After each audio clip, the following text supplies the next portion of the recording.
안녕하십니까. 2024년 1월 29일 최병문 팩트 시작하겠습니다. 어제 유승민 전 의원이 당 잔류 선언을 했습니다. 이게 무엇을 의미하고, 자, 그러면 이걸 어떻게 받아들여야 되느냐, 이 부분을 말씀을 드리려고 하는데, 이렇게 얘기했습니다.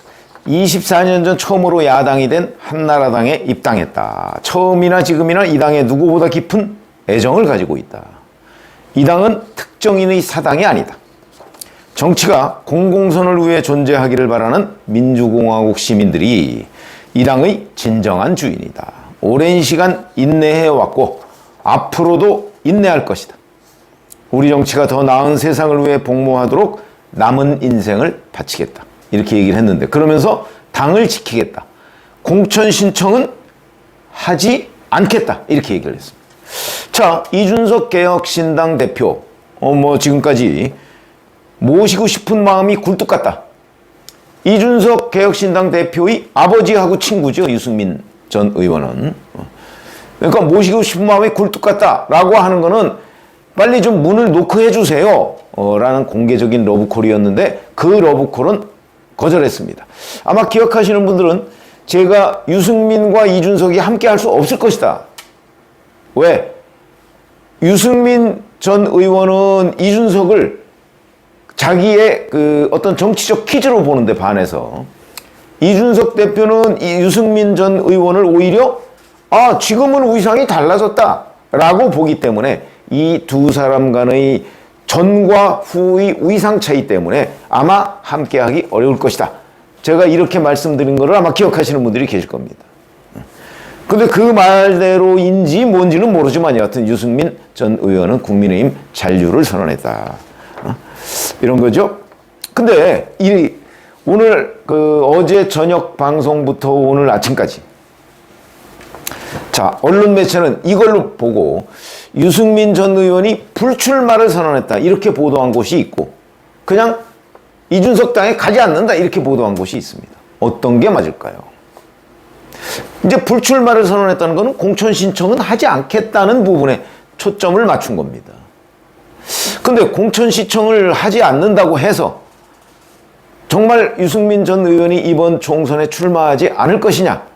그렇게 볼 수도 있고 아닐 수도 있고. 왜? 전략공천이라는 수단이 있기 때문이죠. 유승민 전 의원의 진정한 뜻은 뭐냐? 이 부분에 대한 해석의 여지가 남는 겁니다. 그건 무슨 말씀이냐면, 내가 공천 신청을 하지 않겠다는 것은 적극적으로 어디에 지역구를 찍어서 내가 나가겠다라고 하지는 않겠다는 뜻이죠. 다만 남은 건 있죠. 내가 출마하느냐 출마하지 않느냐 하는 부분에 선택권을 당에다 맡기겠다 이런 얘기죠. 국민의힘에 남는다. 유승민 전 의원이 국민의힘에 남는다는 것 그 자체가 어찌 보면 국민의힘으로서는 천군만마까지는 아니어도 국민의힘 한쪽이 뭔가 이렇게 상처가 나는 듯한 그런 거는 막은 거 아닙니까? 그렇게 보면 한동훈 국민의힘 비대위원장으로서는 유승민 전 의원이 고맙기도 하죠. 왜냐하면 일정 정도의 국민 영향력이 있는 사람 아닙니까? 그런 사람이 이준석을 따라서 당을 나가겠다 이게 아닌 그 상태니까 국민의힘에도 일부 도움이 되고, 그 다음에 이준석 신당에는 타격이 되겠죠. 그렇다고 해서 이준석 개혁신당이 엄청난 타격을 받는 건 저는 아니라고 봅니다. 처음부터 합류할 가능성이 낮았기 때문에, 이승민 전 의원이 합류한다고 해서 개혁신당이 3석 얻을 거를 30석 얻고 이런 거 아닙니다. 그렇기 때문에 일정 부분 타격은 받는다. 그러나 그 타격이 이준석 개혁신당에도 크지는 않을 것이다. 저는 이렇게 봅니다. 자, 어차피 이렇게 돼 있으니까 이제는 유승민 전 의원의 진정한 뜻은 나는 공천 신청하지 않고 그렇다고 해서 내가 출마의 뜻을 접은 거는 아니다. 아마 이게 본심일 겁니다. 그러니까 나를 예를 들어서 활용을 하겠다? 난 활용당할 생각은 있다. 이런 것 정도가 아닐까 싶습니다. 그러니까 이제 당에서 나는 평당원으로 백의종군 할 테니까 당에서 나를 필요로 하면 써라. 이런 거 아닌가. 저는 그렇게 봅니다. 그러니까 유승민 전 의원의 어제 선언을 놓고 불출마 선언 이렇게 얘기하는 건 성급하다. 그렇게 보는 거죠. 그럼 이제 남은 거는 국민의힘 한동훈 비대위원장이 유승민 전 의원을 어떻게 활용하느냐.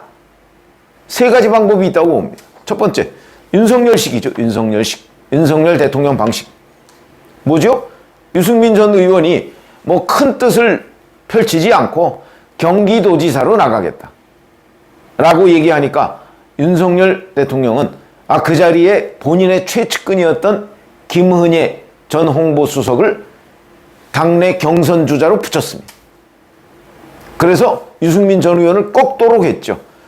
뭐 거의 노골적인 윤석열 마케팅을 통해서 유승민 전 의원을 못 나오게 한 거나 마찬가지입니다.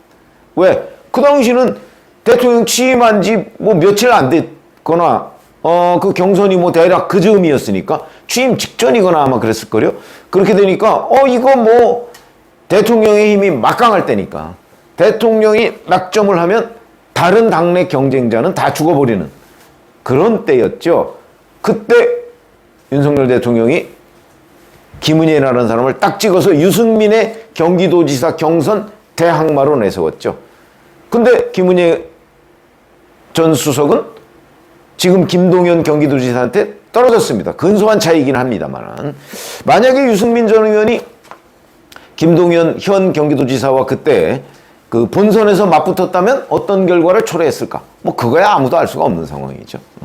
어쨌든 그러니까 윤석열 대통령 방식대로 그냥 유승민 전 의원이 공천 신청하지 않는다고 그러니까 알았습니다. 그러면 뭐 적극적으로 배제 이렇게 하는 방법이 하나 있고, 두 번째는 비주류라는 걸 인정을 하고, 자, 수도권 전략지역이 많죠. 서울뿐만 아니고 경기도도 전략지역이 많으니까 이 지역에 뭐 삼고초려를 해서라도 전략공천을 한다. 유승민 전 의원을 뭐 찾아가든지 아니면 어떻게 해서 여기 좀 나와 주십시오. 그래서 유승민 전 의원이 그걸 받아서 당을 위해서 헌신하는 모습, 이걸 보이도록 한다. 여기에는 대단한 장점이 있습니다. 자, 윤석열 대통령의 방식을 차용하지 않는다는 장점. 그러니까 윤석열 대통령과의 차별화라고 유권자들이 상당히 인식할 가능성이 높죠. 그런 부분. 그렇기 때문에 한동훈 비대위원장은 윤석열 대통령과 다르게 비주류도 감싸는구나. 굉장한 득점 요인이 된다.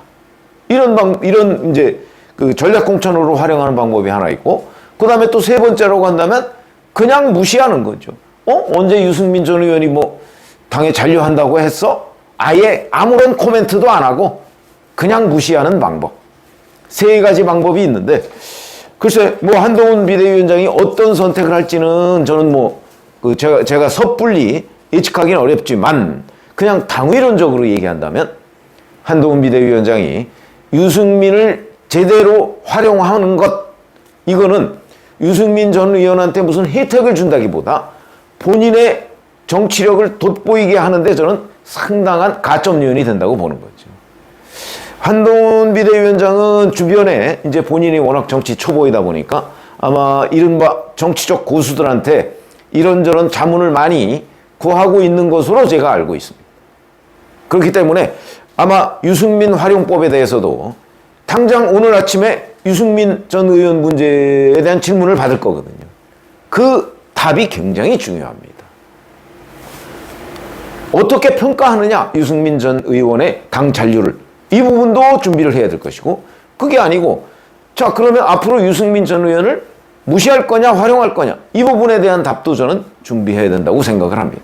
그리고 실천을 해야죠.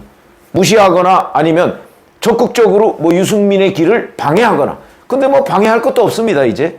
왜? 본인이 공천 신청을 하지 않겠다고 그랬기 때문에 뭐 굳이 방해할 그 이유도 없고 방법도 없습니다. 그러니까 어찌 보면 세 갈래라고 제가 말씀드렸지만 두 갈래일 수도 있습니다. 활용하거나 아니면 무시하거나. 그 중에 한동훈 비대위원장이 어떤 선택을 할 것이냐. 아마 이런 것들이 앞으로 이제 용산 대통령실과 어떤 공천 갈등 이런 게 있을지 모르겠다. 이런 얘기를 많이 하고 있죠, 언론에서. 근데 그 하나의 잣대가 될 수도 있습니다. 아, 윤석열 대통령 방식과는 한동훈 방식이 다르네?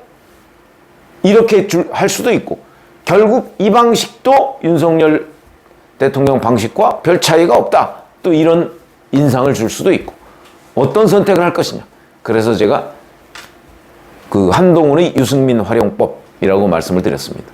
아마 이것이 앞으로 공천 방향을 가늠하는데 특히 비주류 측을 포용하느냐 무시하느냐, 이 부분이 하나의 시금석이 될 것이다.